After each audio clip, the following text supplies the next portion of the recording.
Good evening and welcome to the August 18th, 2022 Board of Education meeting, Community Consolidated School District 21. First order of business is to establish quorum. Secretary Riddick? Phil? Aye. Debbie? Aye. I am here. Stacy Allen? Yes. Arlen? Aye. Bill? Here. Stacy? Yes. We have a quorum. Okay, if everyone would please rise and join us in the pledge. Pledge allegiance to the flag of the United States of America and to the republic for which it stands, one nation, under God, indivisible, with liberty and justice for all.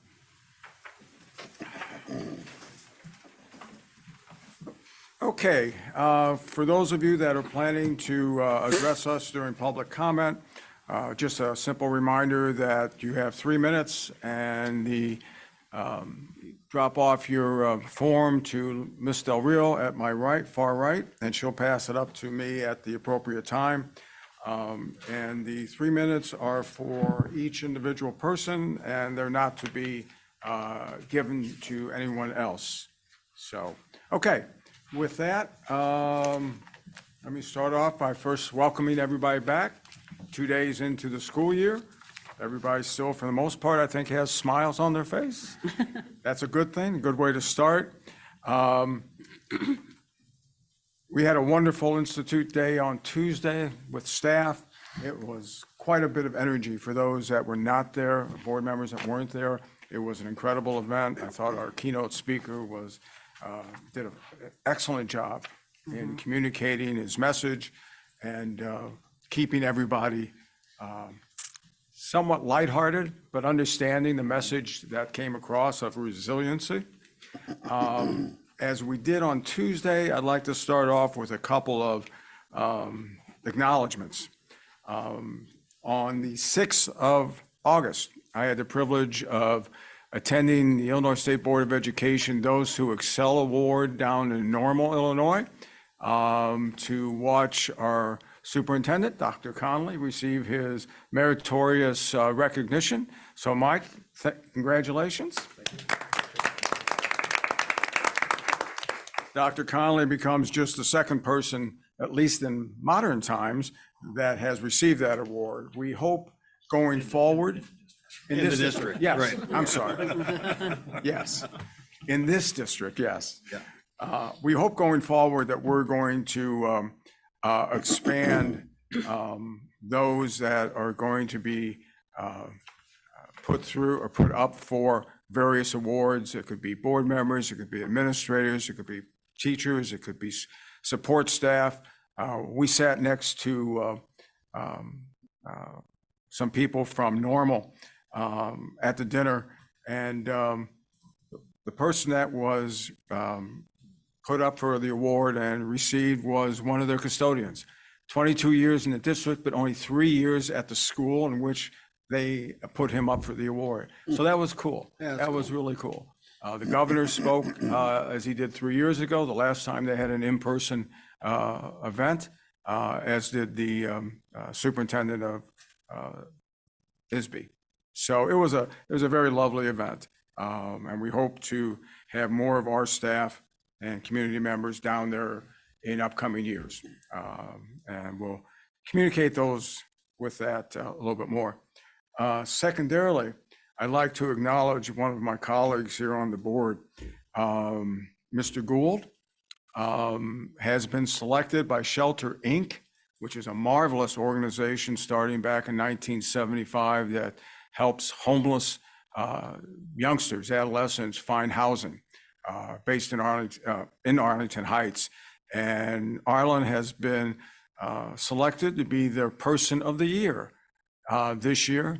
So, Arlen, congratulations to you. It's a marvelous honor to receive.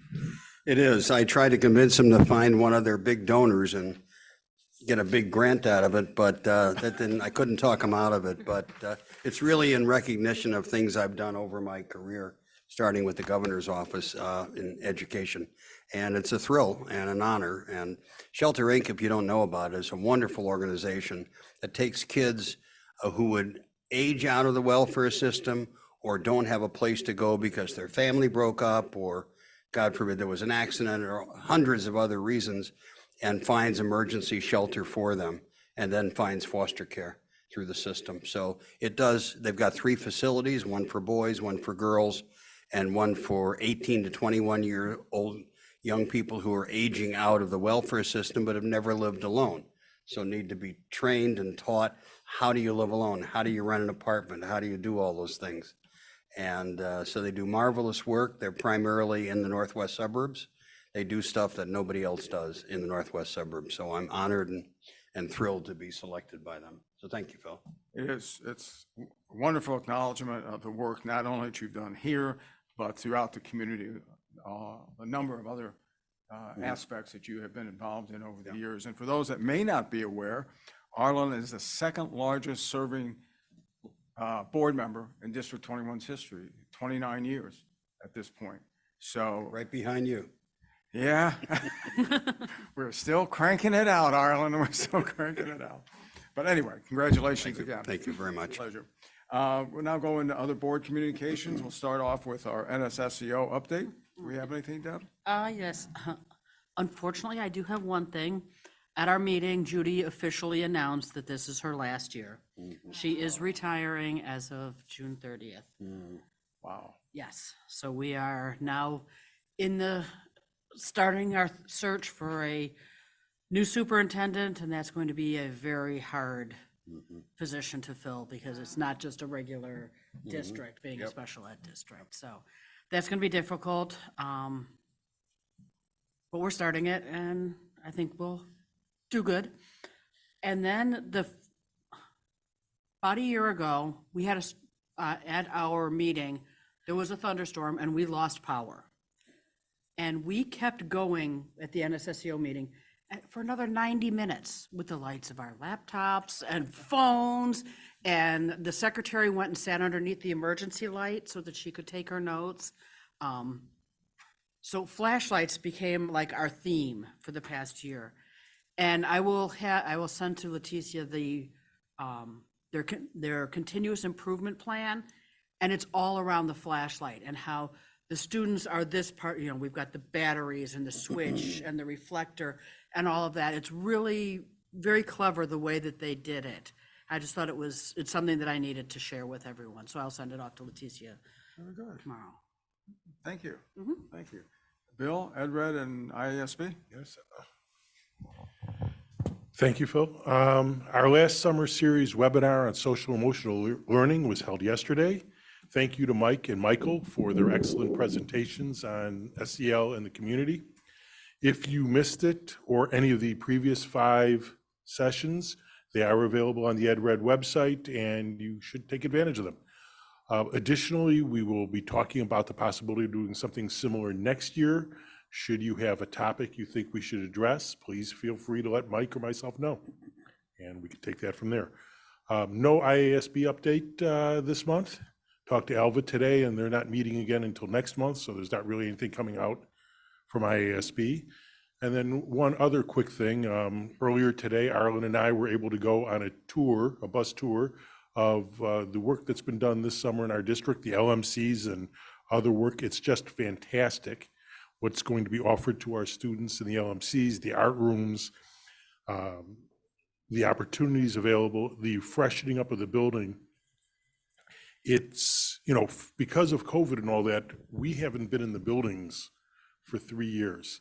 And to see the work that's been done through the referendum by Archon and Nicholas, but also to a great extent by our staff, is truly exceptional. And if you have the opportunity, you should take the time to go and see them. That's all. Thank you, Bill. Jessica? Nope, nothing to Anything? report. Nathan? Oh, I'm sorry. Arlen.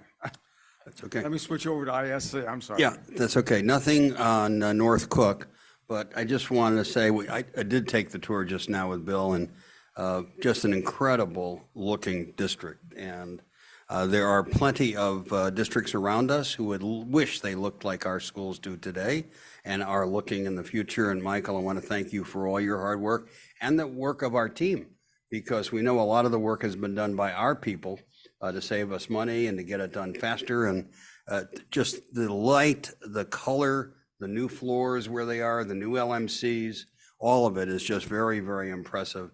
And I can tell you, my kids go to another district in what would be considered a hoi polloi area, and their schools don't look 10% as good as ours, so I won't mention any districts.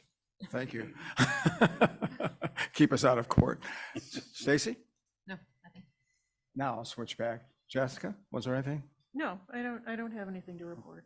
Stacy? Are we good? Yes, I'm good Okay, now. I just have to make sure.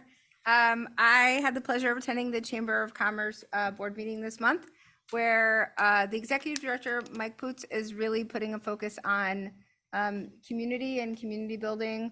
I did a call this afternoon with State Farm agent Veronica Roman, who is putting together what I would say a group of Wheeling area business owners interested in becoming more involved civically. So Dr. Conley and I talked about maybe some opportunities to get those folks together with maybe some of our first responders and some of our community stakeholders to talk about the rebirth of family learning. I sort of learned at National Night Out that even some of our police officers are too young to know how it all started and where the origin was. And so we talked a lot about, at the Chamber Board meeting, we talked a lot about collaborative relationships as opposed to what I would call transactional relationships, which because of COVID, a lot of our relationships became a little more transactional than collaborative, just sign of the times. But there does seem to be a really renewed interest. Officer Kim, who took Scott Laverd's position, has been out working in the community. And so we will work to connect all those dots and get started. And Veronica Roman is having an event as a fundraiser on Friday night. I'll send it to Dr. Conley and have her send out. You can find it on Facebook, but she's starting off with a project to support the Wheeling High School Soccer Club. So, but an interesting sort of rebirth in interest in getting more involved in the community, and I couldn't be happier. So that's all I got. Thank you. Okay, anybody else before we move on? Okay. A couple things. I did have the opportunity the last couple of weeks to attend a couple of webinars as well. The last two from EdRed, SEL ones, I thought they were very well done. Mike and Michael did a great job this week. I don't think you had too many questions. So you guys did an excellent job in your presentation, I thought. Earlier today, I had an opportunity to to listen in on COSBA, the Consortium for State School Board Associations, first advocacy webinar, federal advocacy webinar. It was highlighted really on the proposed changes to Title IX. They're going to have that information out and available. Really didn't get that much out of the webinar itself. I thought they were speaking awfully fast, and the age of my ears and the transitions don't work well. But I was actually thinking they were going to go into a different part of Title IX, not just those proposed changes. So that, and I think did have an opportunity to briefly go through Advanced Illinois' latest State We're In report. For those of you that are interested in that, it's every other year they put out a report on the state of public education in Illinois. A lot of charts and graphs and this and that. The basic two things that they presented was across the state decline in enrollment at all levels, from our level all the way up through college. But they also spoke of the resiliency, which sort of played well into our keynote speaker this week, of the public education community in responding to COVID over the last 2.5 years. And certainly this community, this group of staff and administrators, in conjunction with our students and parents, certainly did a wonderful job in making it through, I'll put it that way, making it through the last couple of years. So with that, we'll move into staff communications. Superintendent? Well, thank you. Good evening, everybody. I have a brief report that I want to bring to the board, just kind of an update on the kickoff of our school year. As Phil, you mentioned, we finished day 2 of student attendance. Our staff and teachers came back on Monday, and we did have really a great all-district Staff Institute Day on Tuesday morning. Pete Hall, our presenter, as Phil noted, really struck just a very engaging, exciting, and just kind of renewing tone with the staff, and we got a lot of compliments, about his presentation from the staff that were in attendance. So we were very happy that he was able to spend some time with us.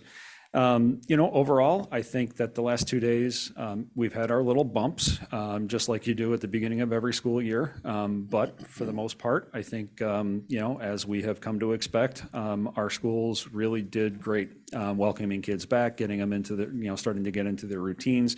This morning was the first day of kindergarten, and so, you never know where more of the tears are coming from. Are they coming from the kids or from the parents? But I saw a couple of kiddos that were, having a little time with it. But our folks are just champions at being able to kind of, bring them into the fold and get them feeling pretty good, really quickly. So, as I noted, we, did have some bumps. We've had some transportation bumps. At the beginning of the school year, we've had some routing issues. I want to say that our business office has been all hands on deck working with First Student to resolve their issues. It's a tough spot right now, labor-wise, as we have kind of seen. They had a series of, meaning First Student, had a series of last-minute resignations of bus drivers that got swept up by a different bus company. And so that kind of threw some wrench into the works in terms of getting, things together and just a lot of changes, right? We are seeing a lot of late entries. We have had, I think since August 1st, over 100 new students register. In the last 2 days alone, we have had at least 30 new families that have come to register. And so every time something like that happens, and there's, it's a game of dominoes, right? And so it takes a little while to try and sort all those things out, but we expect every single day that things get better.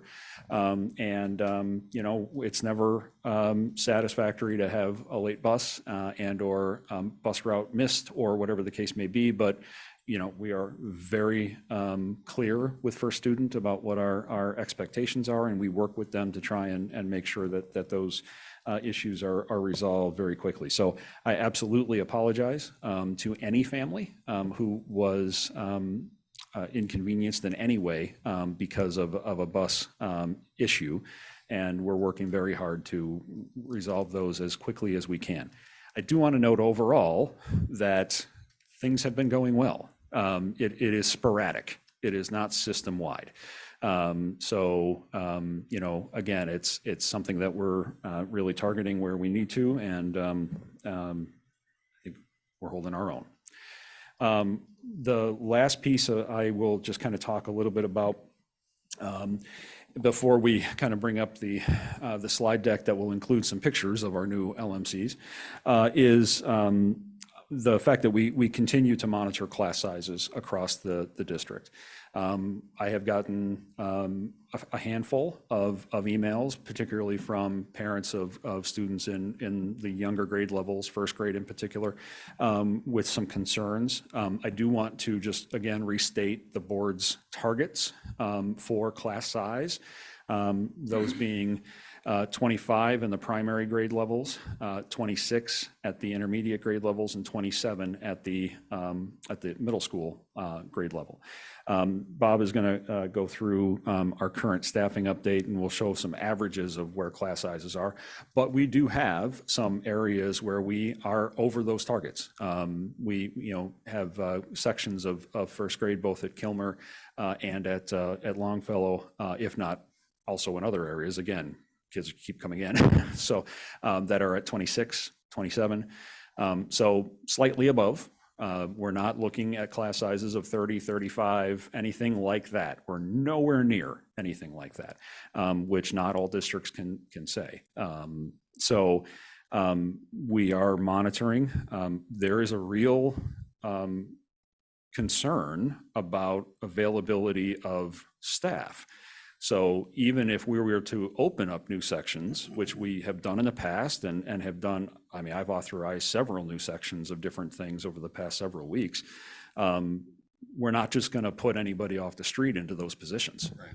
You know, that is not going to do anybody any favors, those kids in particular. So we need to have quality candidates, and you know, we are doing a lot better as a state than many others, but the staff shortage for teaching is real, and it is impacting. Front page of the Wall Street Journal yesterday. So. Right. I mean, so you have the state of Florida, I believe, had 9,000 teaching vacancies. I believe the state of Texas had over 5,000. You know, again, we're doing better, particularly in being a major metro area. Bob will kind of outline what positions we still have open, but we still have open positions, and we are still, you know, we are having difficulty filling some of them. So that all factors in. And so again, all of our principals, Dr. Reyes-Childress, our assistant superintendent, they are monitoring. They are working to see, okay, so we've got situations here. Do we need to, you know, shift some additional, you know, support into some of our bigger grade levels? Maybe not a full day open class, you know, separate class, but, you know, increasing the number of teachers that are teaching reading and math so that we can draw down numbers a little bit. We're doing a lot of different things that aren't just opening up a new section, because even if we were, as I said, were to do that, we may not be able to fill it. So I just wanted to make note of that, and just as a kind of a side note, our total enrollment as it stands right now, and again, this continues to fluctuate, is 6,077 students. Our biggest grade levels across the district, oddly enough, are first grade, with 689 total first grade students across the district, and our eighth grade at 672. But we're all in that range of the you know, mid 600s in all of the grade levels. So we'll continue to monitor. We'll continue to do whatever we can to try and keep those class sizes at the target. I do also want to note there are no split sections in the district. So when I say split sections, I mean multi-grade level. So there are no general ed multi-grade level sections in the district. That is, I believe it's the first time that has occurred. And that is something that is an opportunity cost in some respect, because sometimes when we opened up multi-age grade sections, it was to try and draw down class size numbers. But then you have a multi-age grade that, I'm sorry, but is not an effective, in my professional opinion, an effective way to manage the issue. So we're making very strategic decisions about how we're dealing with the issues of class sizes. And again, we are doing far better than many school districts. We don't have class sizes of 30, 35, and, you know, so that is something that we can be very proud of. So with that, why don't we go ahead and bring the slide deck up, so that I just very quickly want to go through. I asked Cass to grab some good pictures of our new LMCs so that we can kind of go through and just give a little bit of a snapshot, all of them. So Tyler, just want to go ahead and, so here you can see our Cooper Middle School. Right, I mean, the pictures speak for themselves, so I'm not going to narrate over them, but you can just see the look, the soft seating, the different types of seating, the areas. Go ahead, Tyler.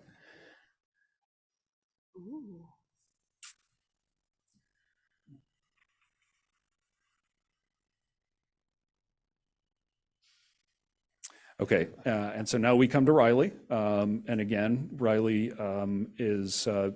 had quite a bit of a redesign done, and it really came together really nicely.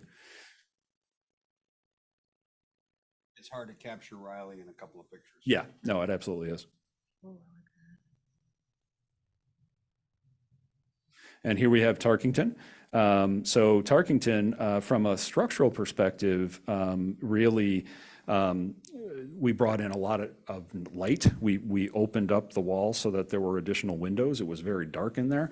We were able to keep the skylight that's there, so a lot of natural light coming through and being able to zone the areas out. Now, you'll see we've got spot coolers in there. That is because the rooftop unit that is, we're waiting for because of supply chain issues. We are anticipating that being here in late September, knock on wood. But we wanted to make sure that it was a comfortable area, so we made sure we had spot cooler units in there, and so it's very comfortable in there. Twain, again, this is probably, again, a major, if you've gone in, spent any time in the old Twain Library, it was very dark. There were a lot of coral colored cabinets, which kind of screamed to go back to the 80s. And it just was a closed-in space. And so we were able to do a lot of opening up that whole entrance there where you can actually see what's going on from the hallway. Like there's an actual room in there, whereas before it was just a wall.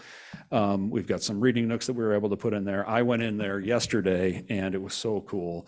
There was a whole class that was in there. They were around the perimeter, kind of see where the tall desks are there in like an amphitheater style, and they were just loving life.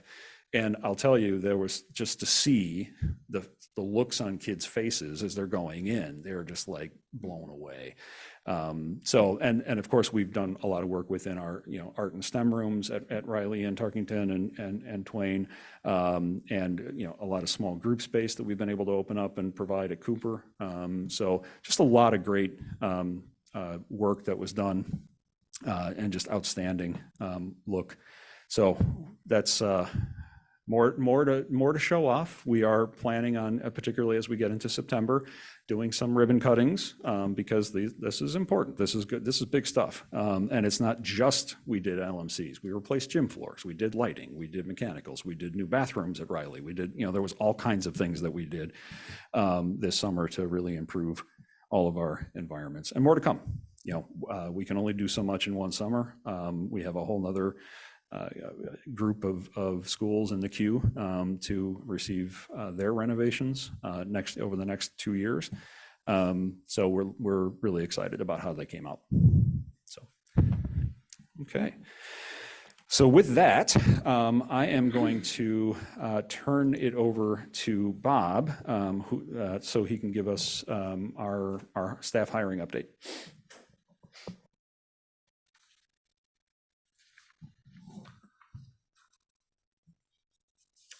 Good evening. We'd want to start with the wonderful job the directors, the coordinators, the assistant principals, and the principals were doing. We hired over 100 staff since the spring and the summer, including another 6 or 7 just in the last 7 days. So some of the numbers that we originally had up there are actually a little outdated because it's been another week. And we even added you'll see a sections, and we even added a section at Poe since last we had put the slideshow together. But they did a really, really wonderful job of really kind of teasing out, and in particular, the equity team was focused on coaches and interventionists and really teaming with the principals, along with Kim's team was really focusing on trying to have one person focus on TAs. It was really, really wonderful. It was a great team effort. We still have some current openings. So what we're doing on our end with those openings is we're trying to make things work. So we've taken a few staff members and slid them over to other positions that they're qualified for. And at the same time, we've got some overages happening with some of our teachers. These are the most up-to-date current class sections, because Poe has changed to 18 now. Like Dr. Connolly said, there are no blended classes. I'm not sure the last time we didn't have blended classes, because it feels like we've had them forever. Yeah. It's really, really wonderful. Yeah. If I can just comment. Absolutely. Even though we've got a couple of places where there are a little bumps, I remember, and I'm sure Phil does and Bill does, years when we had multiple classes in multiple buildings that were not high enough to add extra staff, but higher than our goal, and we had to do all kinds of things like the split classes. So to me, I mean, it's not ideal, it's not perfect, but compared to some of the years that I recall, It's not too bad. Yeah, so we're seeing people continue, like Dr. Conley said, we've got kids still enrolling over the next few days, and we're assuming we're going to continue to see that through Labor Day, knowing that's when people typically think of school. So we're excited, and I think we're at a really good place right now. Questions, comments, Bill? Just one additional comment. Mike, you mentioned, some of the concerns we have in terms of trying to hire people to staff. Are we also starting to run into structural space issues in our building that even if we had a In some teacher- buildings, we are, yes. So we have Longfellow, for example, they do not have an additional full-size classroom that they would be available unless they moved art, music, or, one of the other exploratory programs to a cart. So yes, we do have some space issues that are emerging, but not system-wide, but yeah, we do. Thank you. Stacy? When I was talking to 214, Dan from 214 mentioned that they are also seeing quite a surge in enrollment this year that they haven't seen, I would say, probably in 10 years, which is probably the last time our enrollment was Yeah. tenuous in the beginning of the year. I was just wondering if you had heard from other districts in the area if they're seeing the same surge, because he pointed it out at the meeting that they were seeing something similar. That we Yeah, were. I talked to Dr. Schuler today, actually, and had that comment. We haven't been able to talk to each other. We were all busy getting schools started in our own districts. But we do, at 214 feeder system, we do talk frequently, and we'll start to come up for air and check in with each other a little bit more next week. Thank you. Yep. Jessica? Just wanted to make a quick comment. I know I share your concern about the growing class size and the fact that we're, potentially over some of the targets that we've set as a board.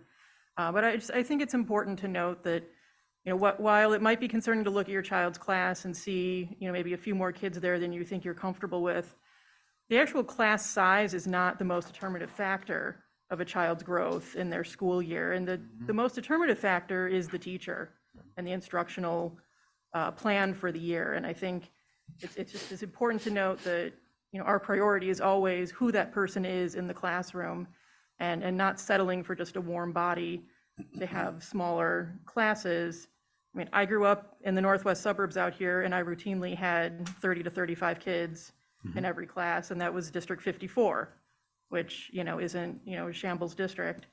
But we always had really quality teachers, and that's why the district was so well renowned. And I'm really proud of the work we've done to attract, mentor, retain, and really bring up teachers in our district, because I think that's truly the most definitive factor of our children's education. So I want to say thanks for the efforts you're doing.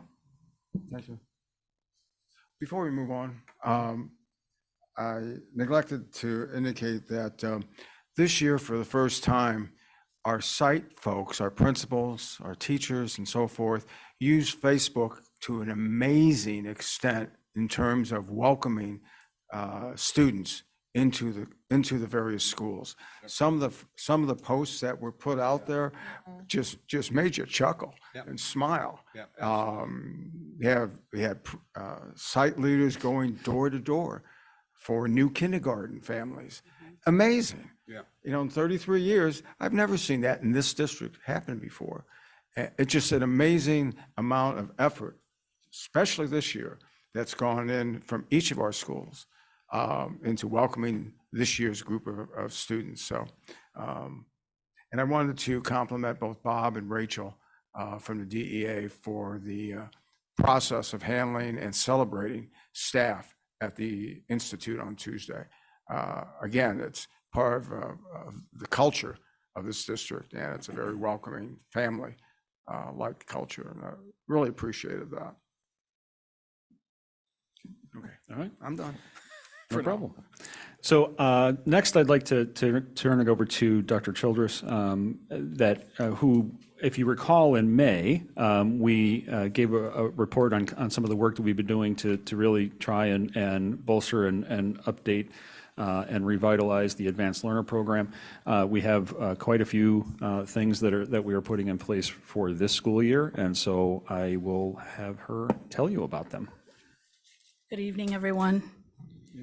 Before I do the Advanced Learner Program update, I wanted to take a moment just to acknowledge our Director of Professional and Community Learning, Janelle Hockett. The last few weeks, she's done amazing things from our Engaged Learning Conference and organizing that, to our new staff orientation, and then helping us orchestrate that Welcome Back Institute Day. And so I just wanted to acknowledge her because it's been quite the effort, and she's been the ringleader, keeping us all organized. So thank you, Janelle. Okay. Thank you for indulging me in that. I just wanted to make sure I acknowledged her. So again, when I'm gonna give the program update, but we also have with us this evening Julie Witt. Julie, you want to give a wave? Who is our new specialist for our advanced learner programs. And she has hit the ground running. And in part that is because she is a 27-year veteran of District 21. And we are definitely reaping the benefits of all of her expertise and the various roles that she has held in our district, from a teacher, middle school, special ed, library media specialist, most recently an elementary instructional coach, which Christy was very gracious when I plucked her from Poe to take this position. She was very gracious, and I was appreciative of that because that was not a phone call I was excited to make when I was going to call until I was going to take one of her stellar teachers from her, but she was awesome about it. So wanted to welcome her and again acknowledge her efforts because she has been doing amazing things really fast for us here, and I'm going to share some of that with you this evening. The first visual here, I wanted to share this because when I shared last spring, I talked about, we referred to it as the Gifted and Talented Task Force, but we wanted to realign our language with what kind of the more up-to-date language that's being used, and that's advanced learner programs. And so the three bubbles that are part of that are high achieving students, gifted students, and talented students. All three of those fall under the advanced learner program profile. This evening, you're going to hear about some of the things that we've done to refine and implement programming for our high achievers. And then over the course of this year with Julie and myself, we'll be working with the task force on researching and developing what we want our gifted and talented, or the gifted programming, to look like. And then in terms of talented, we're just going to start those discussions, right? Which groups are we going to start looking at for that? We'd love to do everything at one time, but as you know, we can't. So we're pacing ourselves as best we can. I'm going to start with elementary math high achievers. So when we looked at data in our district and tried to figure out what students really met that profile that would, be able to be challenged with this type of programming, we looked at students that had profiles of 95% percentiles or higher. And we looked at multiple data points. So it wasn't like only students that got that on one particular data point. We looked at a historical picture of those students, and then even have a system where we throw out their lowest score, right? So just to try and make sure that we're giving kids the benefit of the doubt and making sure that we're capturing the kids that really would benefit from the services. So these students this year will receive a 5th grade compacted curriculum, so basically an accelerated pace of the 5th grade curriculum, and then they're going to have exposure to a 6th grade curriculum, Desmos, which is not one that we currently use in our district, but it's a curriculum that we've been looking at in our district. And then these students will be transported to London and Cooper based on their feeder patterns, and they'll be taught by a middle school math equity teacher. So we have one at each site to teach those students.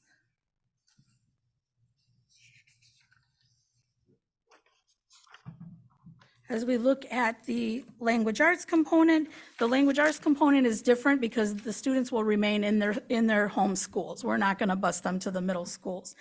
And part of that is just the way that you instruct reading is different than math. So you can differentiate it in a variety of ways.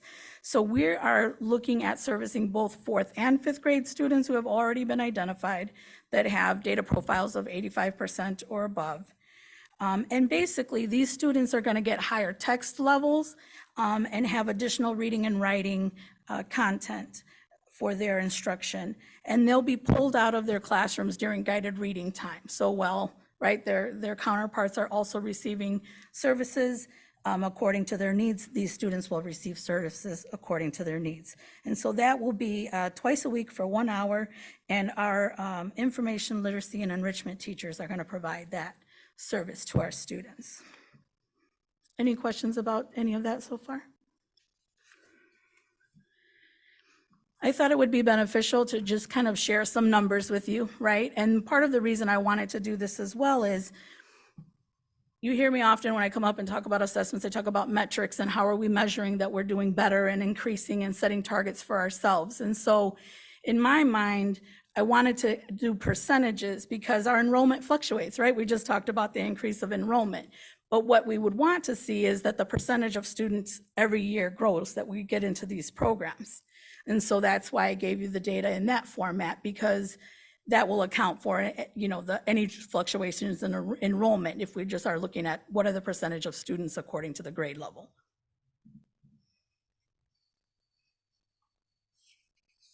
Okay, so then if we talk about middle school, and you may remember in the spring I said that our middle school programs for our high achievers were more developed than our elementary programs. And so you won't see as many changes here, but I just did want to still include it in the presentation. The first one, for language arts, there's actually 2 course offerings. The first one is the one that's new for this school year. So basically, when we looked at data and we talked with our teachers that teach language arts at the middle school level, what they shared with us and what the data was showing us, that we had a whole pocket of kids that could handle more complex text, but they couldn't handle a faster pace. And so they weren't qualifying for the second item that's there, right, that other programming, because they couldn't handle that pace. So we wanted to put kind of a middle step in to say, okay, we want to be able to meet the needs of kids that can handle a higher text complexity, but then keeping the pace more what's in line with the other middle school courses.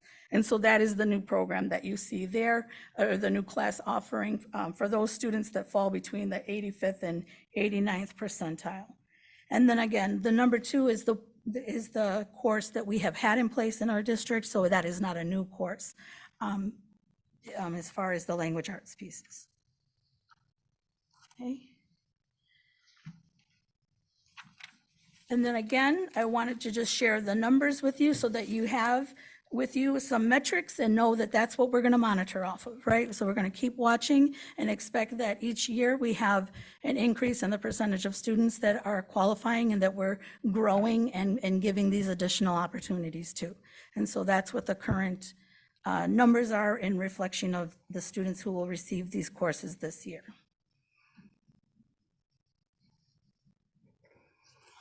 Middle school math, again, in the spring I shared, this was probably the most developed piece of our programming that we had historically. We've had it in place.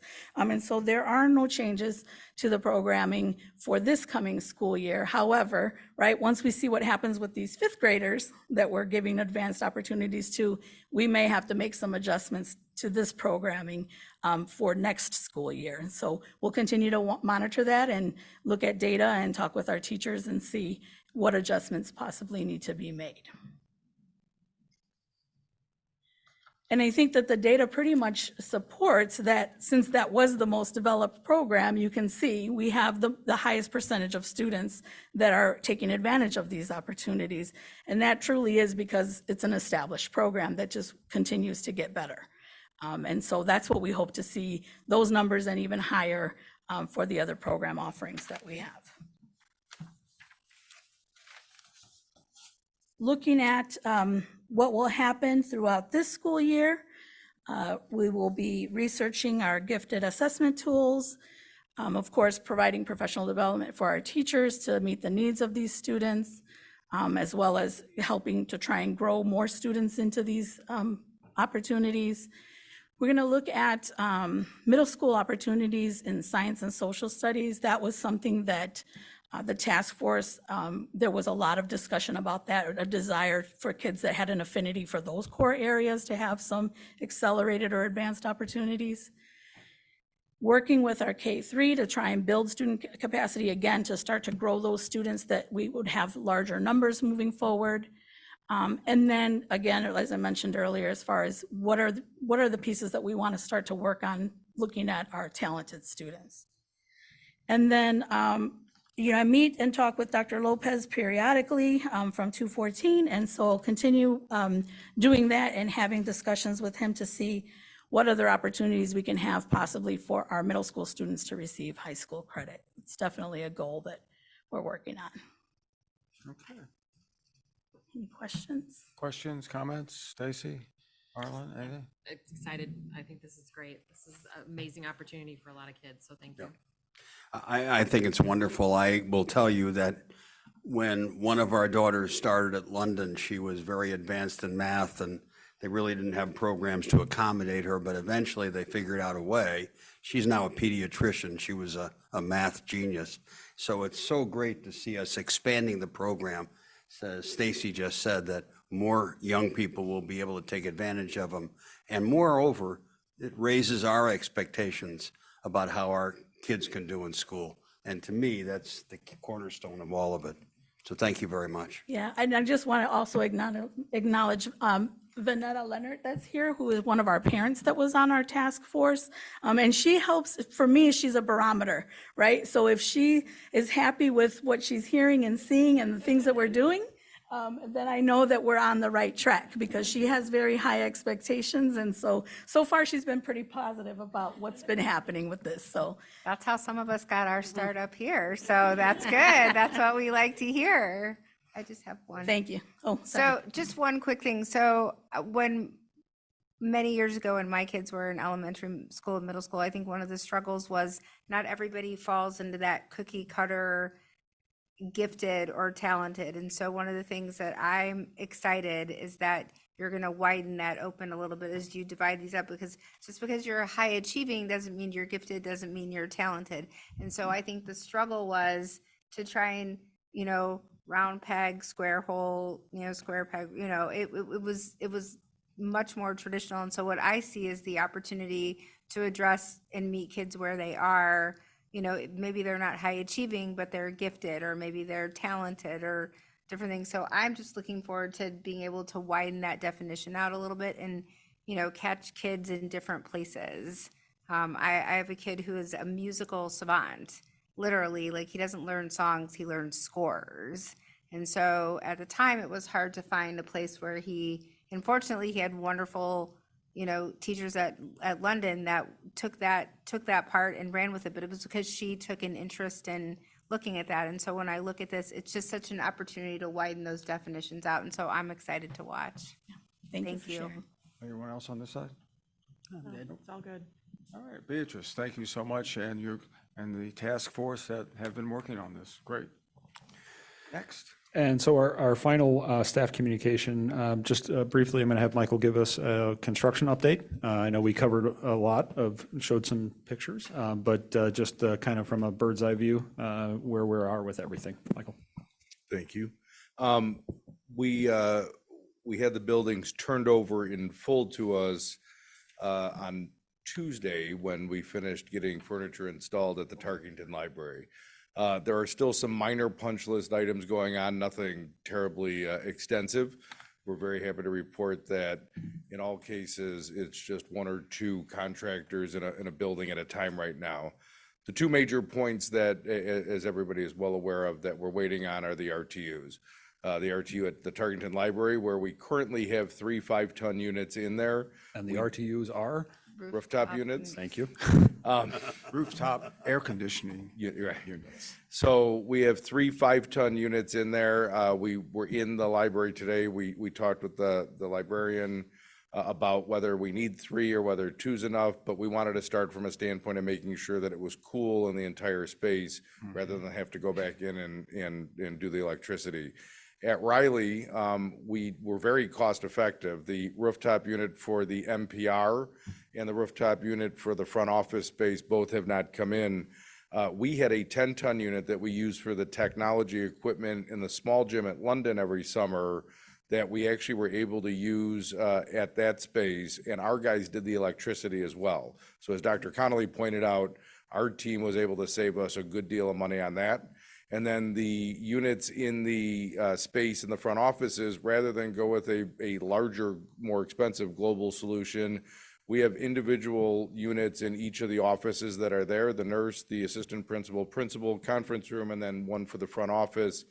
And we do have, if this goes long, and we hope it does not, we do have the solution for heat and all those. The library units at Tarkington can be converted to heat. There's just some work that would have to be done. The NPR unit at Riley, same thing, just some gas would have to be run to it.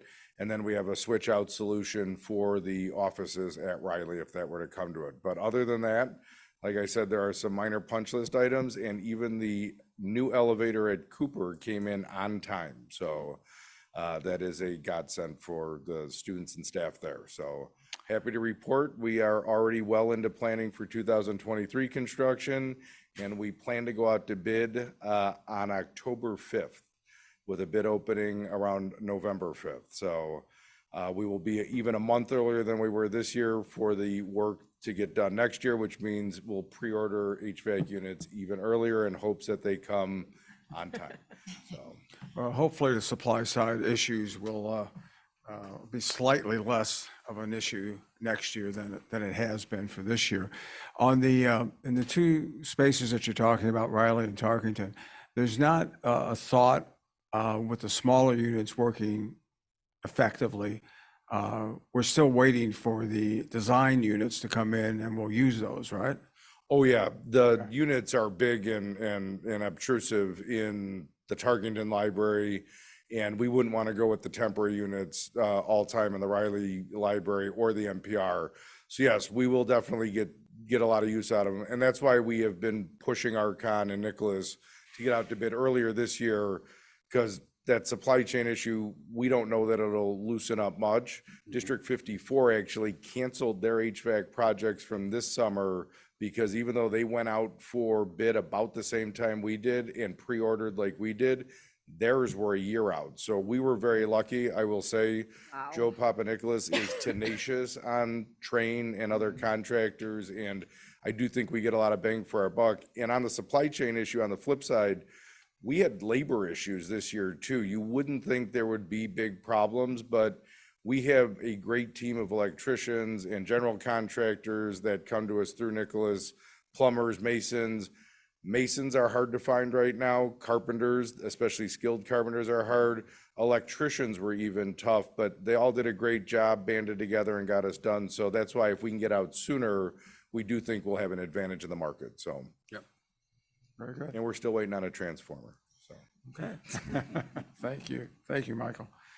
All right, does that conclude our staff? It does. Okay, great, great reports, great reports. Next, we move into the public comment section of the board. Board discussion. Board discussion. Why? That's what's next. The agenda, Phil. Just You know, when just you the have order of the eyes that go agenda. up and down and floaters going there, I missed Take it. your coat. Board Usually it's discussion, me that's snarky. board discussion. What do we have? So We had talked about last school year. Yeah. Talked about the idea of having non-voting student representatives that sit at board meetings. Several other districts around us do this very effectively. And we had talked about it a little bit, and I'd asked Dr. Conley to put it on our agenda this evening. So did you want to? Yeah, just really as a recap, and there is a link in the agenda to a document that I brought when we last discussed this, I believe, in the early spring, and then just slightly altered it were the board, wishing to move forward, how we would, handle it for the current school year. So just as a recap, the conversation that we had was to have students who are in their 8th grade year be the representatives to the board, and that a process of application begin in the spring of the 7th grade year, have some criteria for students who are interested, you know, in making sure that they aren't experiencing any major discipline issues, that they are maintaining decent grades in all of their classes, and that they have some recommendations from staff, members of faculty or staff or the administration to kind of support their candidacy. And then from there, really kind of have a process by which the middle school principals, you know, representatives of you from as the board and myself interview, talk with, and make a determination as to who we'd like to recommend to the full board for those student representatives. And then again, once those students are appointed, you know, they take office in May, and then would serve until the following May, just before they promote and matriculate over to the high school. So if the board wished to do something for this school year, we can certainly do that. The only difference would be that we would be getting applications from eighth grade students, current eighth grade students. We would appoint and seat them probably in November, if we were able to move the process of application forward. And then they would serve until the May 2023 you know, board meeting, right before their matriculation to the high school. And we would just kind of start getting on cycle from there. So so that's just kind of a reminder of where the discussion was. And what I would ask is that the board make a determination, like give me some direction, go, no go, because it is something that I mean, we have talked about several times, and we're ready to move forward if that is where the board wants to go. So the idea was to have a student selected from each of the 3 middle schools. Correct. So that would be part of the process. So we had all of our communities represented. So I guess my first question, do we have a feeling that we want to move forward conceptually with the idea? Bill, since you've made the first motion in a negative manner, I will allow you to start. Okay, well, thank you. I'm not adamantly opposed to the idea. I question some of the value. When I talked to Mike earlier, he indicated that there was one K-8 district in the area that is doing this in Glen Ellen, and one high school district. If that's not correct, I'll back off on that. Mike is also It is correct talking- for the K-8. I don't know for certain if there are other high schools. I know that Leiden does. I'm not sure if there are other high schools that But do. one K-8 district. But one K-8 that we were able to find. And additionally, Mike, you mentioned you're planning to create a student advisory committee from the middle schools as a superintendent's advisory committee separately anyway, That's correct. which I think would probably be a better vehicle for this type of idea anyway.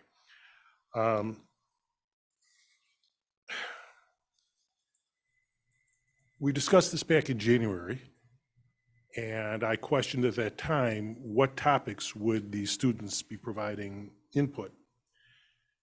And I went and looked today at all of our agendas from January until today. And looking at it, I did find one topic, and one topic only, that I would expect valuable contribution, and that was naming the building next door. I think that putting these 3 students is more awkward for them than working in a superintendent's advisory committee with a larger group. And I would suggest that that would be the better way to go. Okay, other comments? Jessica? I'm going to respectfully take a counter position than Bill. I think this is it's just an incredible idea to get, from the student perspective. I mean, this would be hands-on civics 101 to see how a board works, how respectful adults discuss and decide policy issues that affect a community. And it's a community in which they're already engaged. It's their school district. And they can take that experience going forward into their high school and beyond. And I know we'd only really be looking at 3 students per year, but those are 3 potential future leaders that are building their capacity for leadership. Whether they provide input or discussion at every board meeting or every other board meeting, I think is perhaps more tangential than Bill thinks. I think the exposure to this type of atmosphere is probably the most important part.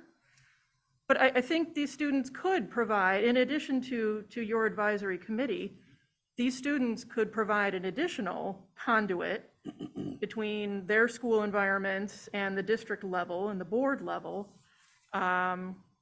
to become aware of certain issues that they might not necessarily see as global, provide feedback to the board of what's going on in their buildings and affecting their fellow students. And the counterpoint, it provides a conduit for us to have direct contact with students and gauge interest or opposition to, many of the things that we do in the district that, we know affect the kids, but we might not know specifically how they affect individual students. I actually think there's a number of topics that we discuss that some students might have some input on, whether, in positive or critical. And I'd like to think that we would welcome both types of communication. So I'm a big yes. I don't know if it's rushing it to try to move ahead this year. The explorer in me says, let's go ahead and try it. What's the worst that could happen? If nothing else, we'll get valuable input for setting it up for next year. Casey?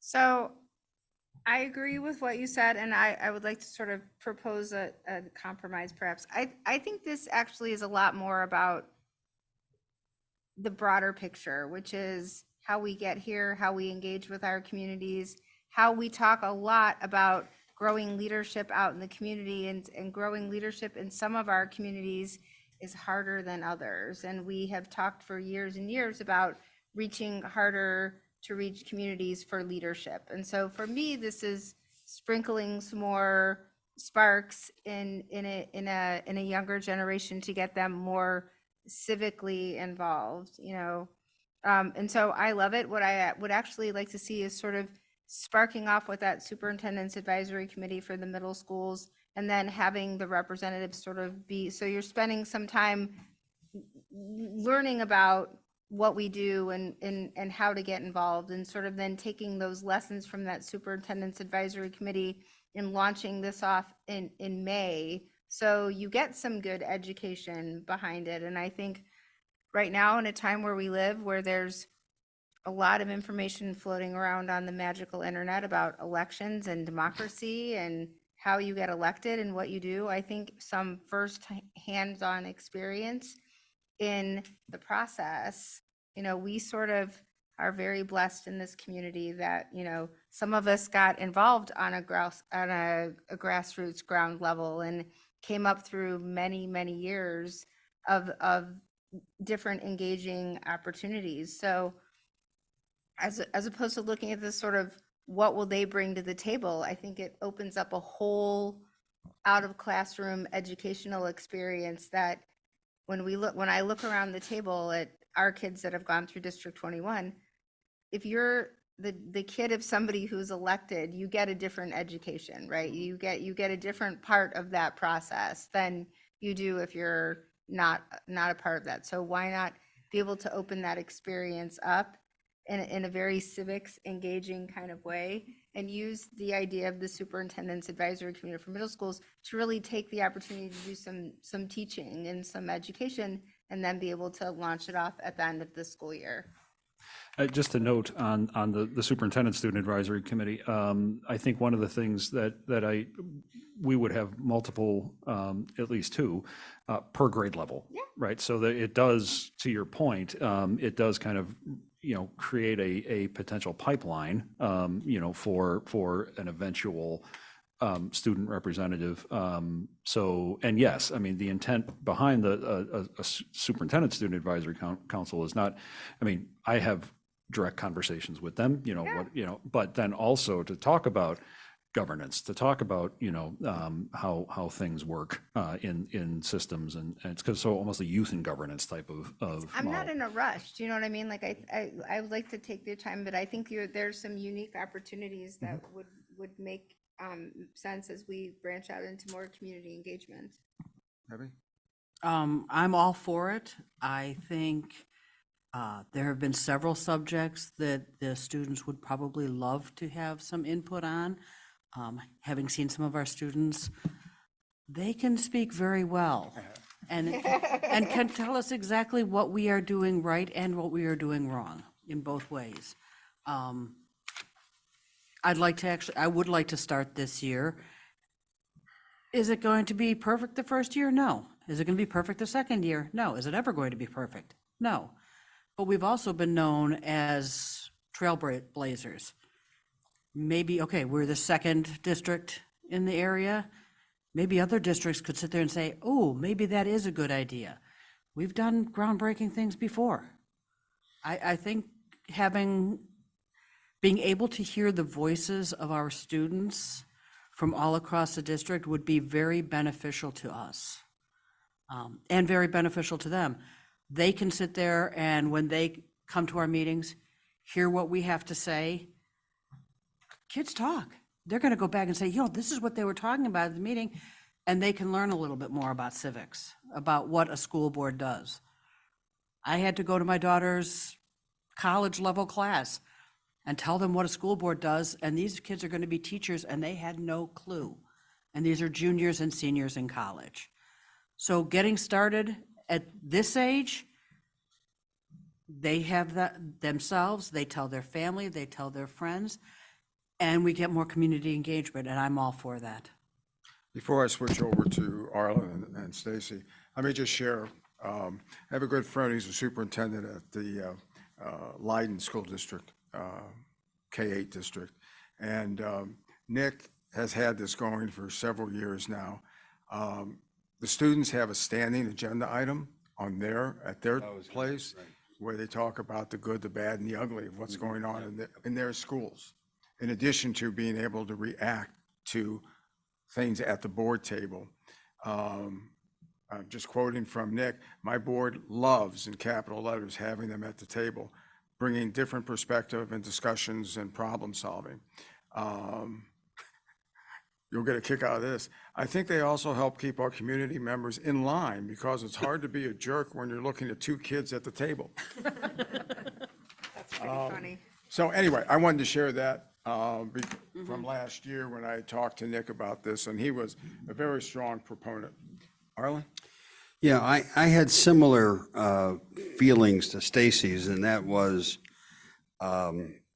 integrating this with the advisory committee and making, one of the things I've long felt is we need to do a better job in education, talking about how democracy works. Really, how does it work? We used to invite legislators in, we used to invite trustees into the district in various classes, 8th grade particularly. We had congressmen here, we had Barack Obama here. And so I think if the two are combined, and I really also thought about specific agenda items for each meeting, something for them to do, not just to show up and sit here, but what do you bring to us? Are you talking about your food program? Are you talking about the library, the play? I mean, different issues each month, so they have something to talk to their colleagues about, to bring back and talk back to us.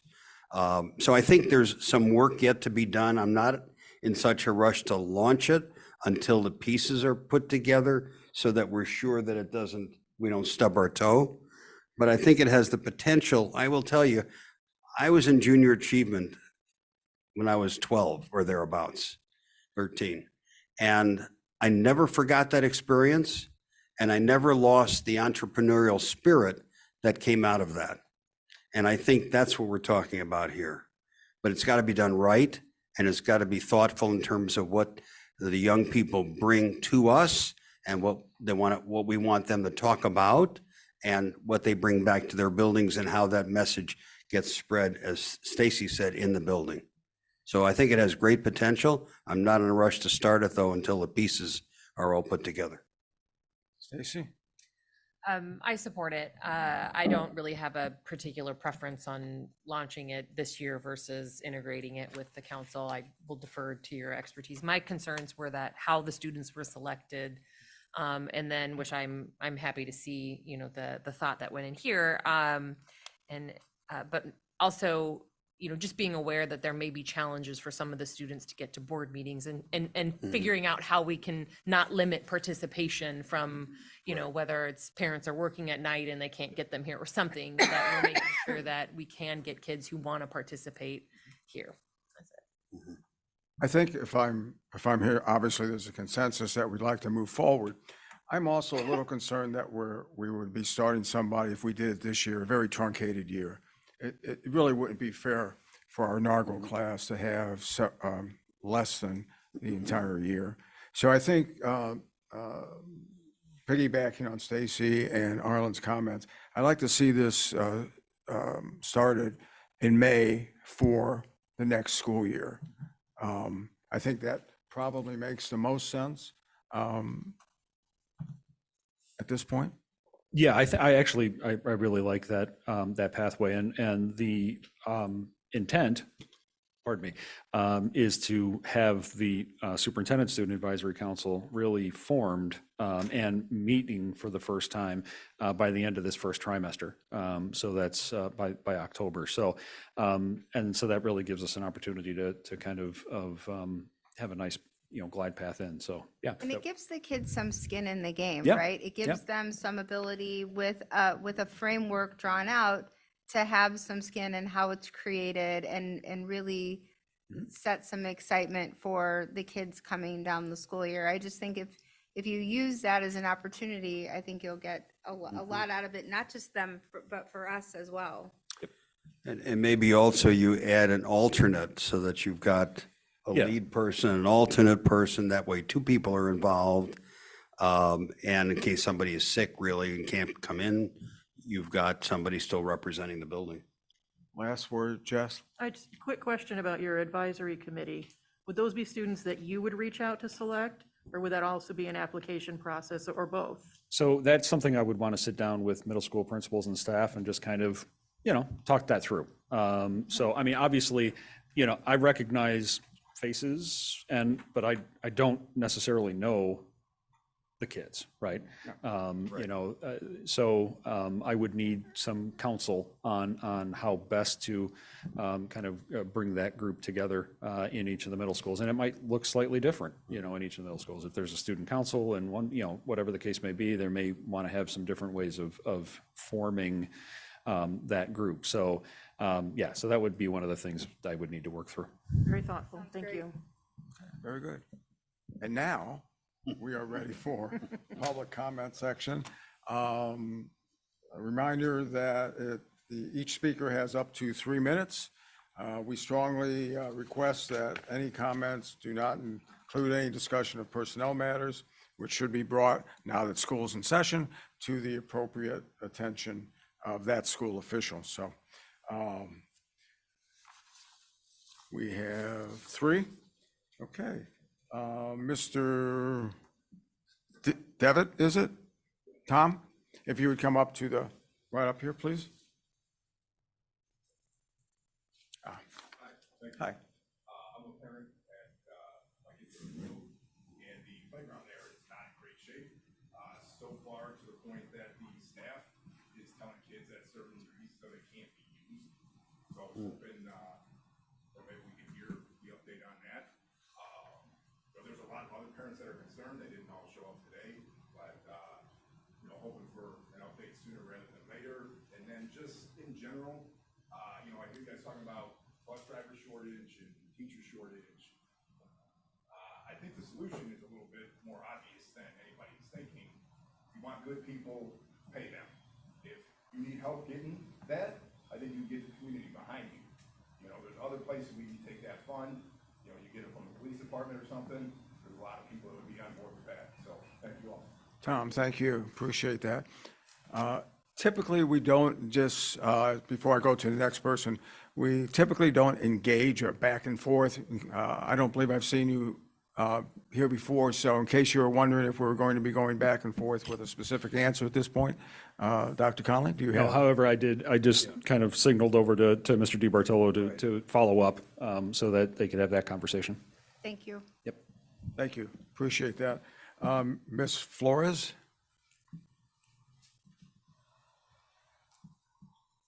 Good evening. Mr. Flores, I'm sorry. I'm actually translating for her. So,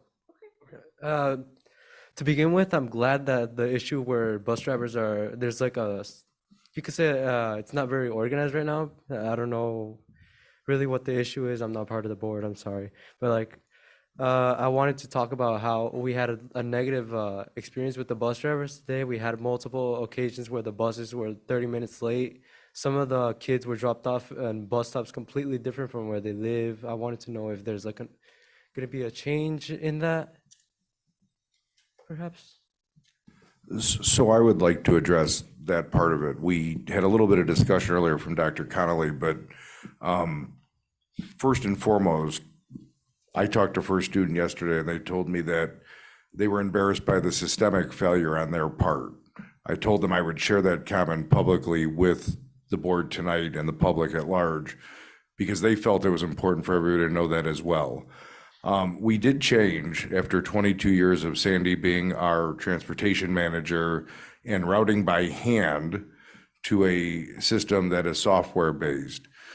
You have 22 years of assumptions and knowledge that were tried to put in there into the system. And this is no excuse. It's just the fact of what we went through. So we have a situation where she also left us early due to a tragic circumstance.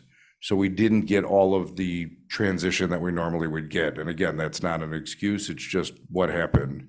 We've been working diligently with First Student on routing and using the software.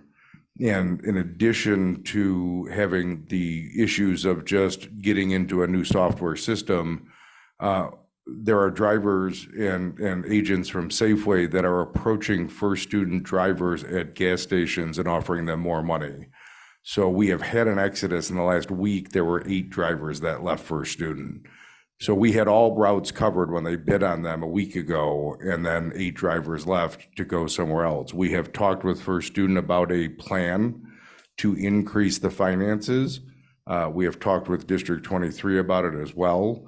I have told them, based upon the 4.5% increase we had for this year, which was well below the market rate in the area, that we are willing to go higher. It's something that we talked about a little bit previously with regards to that contract.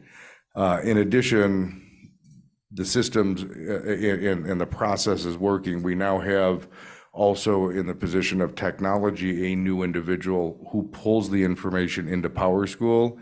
Art is phenomenal. He is already worth his weight in gold, and he's probably now going to ask for more money, but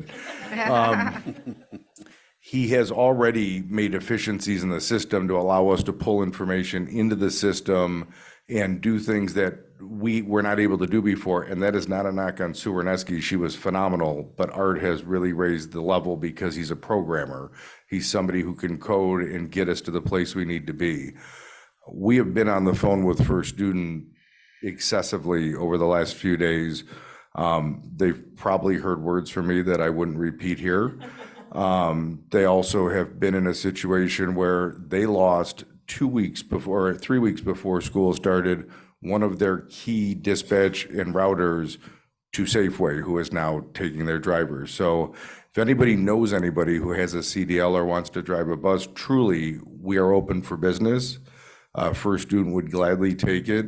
I think even though it has been hectic and chaotic over the first 2 days, and while they called it a systemic failure, given the amount of kids that registered in the last 2 weeks and trying to get kids on routes, additionally having new drivers that were trained and have had to go out, I think we've done a good job. It has by no means been great. Today was much better than yesterday, and tomorrow will be better for sure. We do apologize for any inconvenience that it's caused anybody. And we learned, so I will share this, we learned as of today that there were route sheets that were from August 8th that drivers were working off of.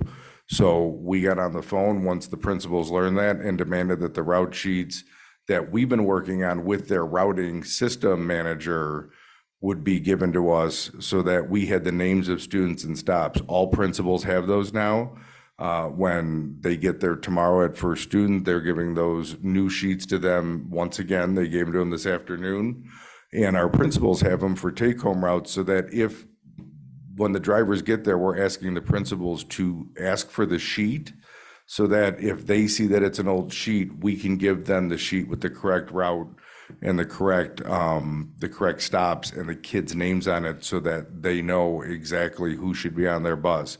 We've told them, look, if you want to take attendance as they get on the bus right now, we're okay with that because we just want to make sure the right kids are getting on the right bus. And so we apologize that the first few days are hectic. I will say that this isn't that much different than last year. It's just impacting people a little more globally, and we weren't happy with the product last year. So we are working on it. I do think tomorrow will be better. And I think we will continue to improve, but until it gets to be to the best possible service we can have, we're not stopping either, so. All right, thank you for your time. That's a lot of background information, Michael, and I know it's all very, very pertinent. Bottom line, the thing, first student now has enough drivers to cover our routes? Yes or no? Not exactly. We are covering all the routes with temporary drivers, some from Wisconsin, some of their staff that would dispatch. So we are covered, but if somebody calls in sick, it sends it into a bit of a tailspin. So. Sure, that's a natural thing. And last year, we had more drivers than we needed. So we had a great problem last year. Right. So. In terms of the current students on the routes, first student now has the most up-to-date list? Yes, they have the most up-to-date list. We have the most up-to-date list, which is the important part. We still have people that are dropping transportation, adding transportation, so we don't guarantee anybody at this point to get transportation within the first 3 days. And even in the first couple of weeks of school, it's always been our policy to get them on as soon as possible. So as the population shifts kind of even out on routes, that will also help out with the regularity of it. Okay. Can he make sure somebody in Spanish follows up with Yeah, these that's nice what I was gonna people? suggest. Yes, as we well. will do that. Okay. So Somebody will we've got follow the, up and we've make we've sure got you're the good, contact okay? information. We'll make Okay. sure that Leticia follows up and we are able to address that, absolutely. Thank you very much. Thank you for your comments. Ms. Leonard, please.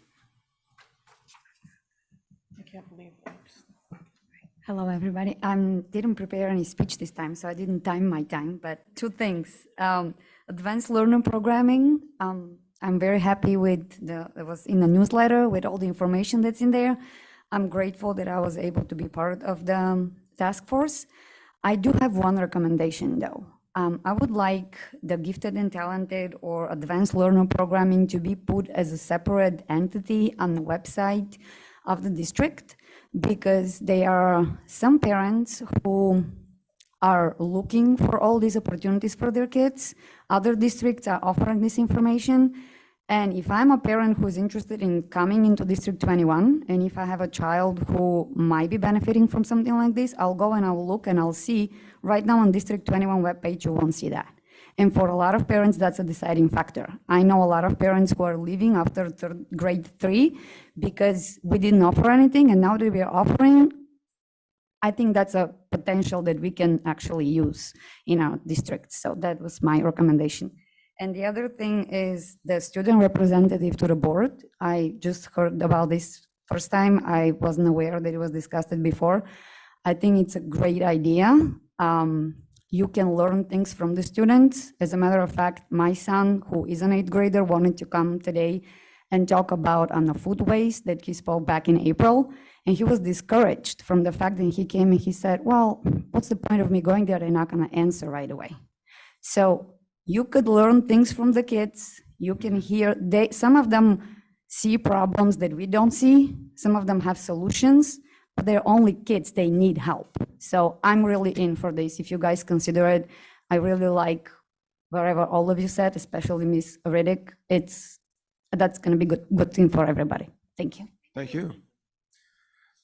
Mike, anybody in virtual land? Letitia? No. Nope. Okay. Thank you to the 3 members of the public that spoke to us tonight. We appreciate your engagement with us and hope to see you here in future months. We move now to the consent agenda. Does anybody need anything pulled? I think everybody was here last. I do. Minutes, because I wasn't here last time. Oh, my goodness. I know, sorry. Okay, minutes. Anybody else need anything? Now Debbie just has to remind me when I vote and when I don't. Okay, I did have an opportunity to check in with the business office on the bills process. I think I only had 3 or 4 this month, and they were answered satisfactorily, so I didn't have any follow-ups on those. We had freedom of information. I think we had 2 routine requests for freedom of information. We didn't have any conference expenses, board expenses this month. So with that, may I have a motion for everything but? But A and B. Thank you. Second. Thank you. Jess? Bill? Aye. I vote yes. Stacy? Yes. You can vote yes. Okay, yes. I mean, you can vote however your conscience dictates, but you don't have to clarify.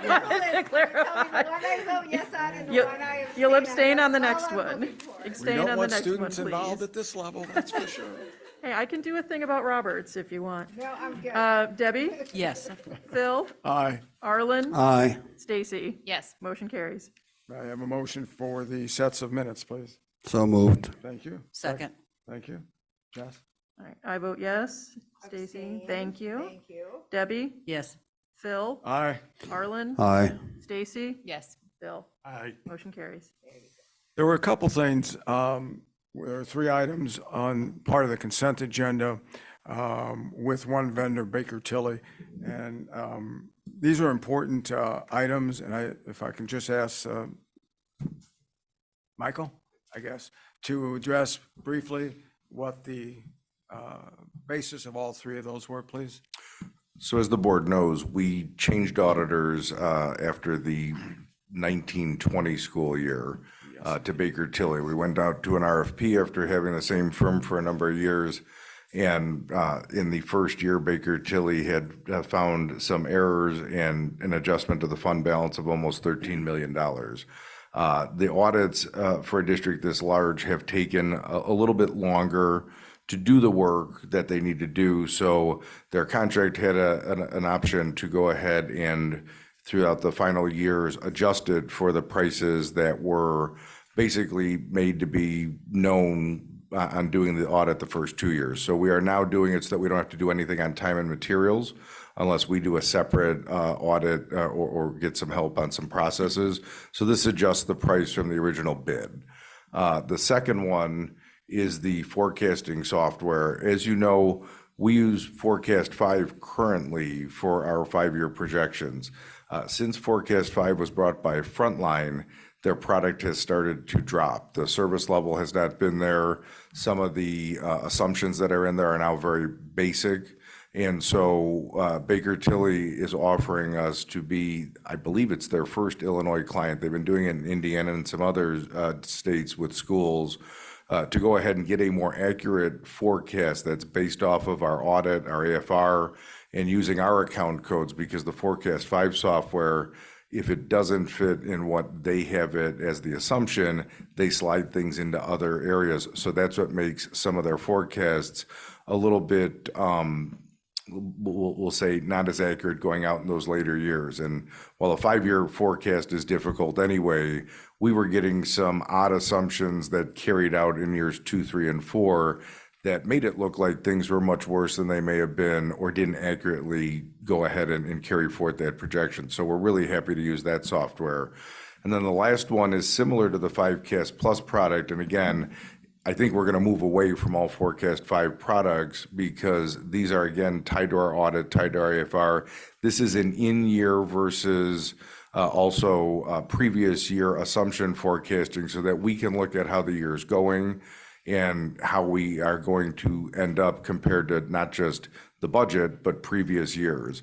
All things that in this day and age, analytical, help us make better decisions when we bring items to you for the board, and to go ahead and make decisions before we have to make any drastic decisions, because now we have better information on a faster scale.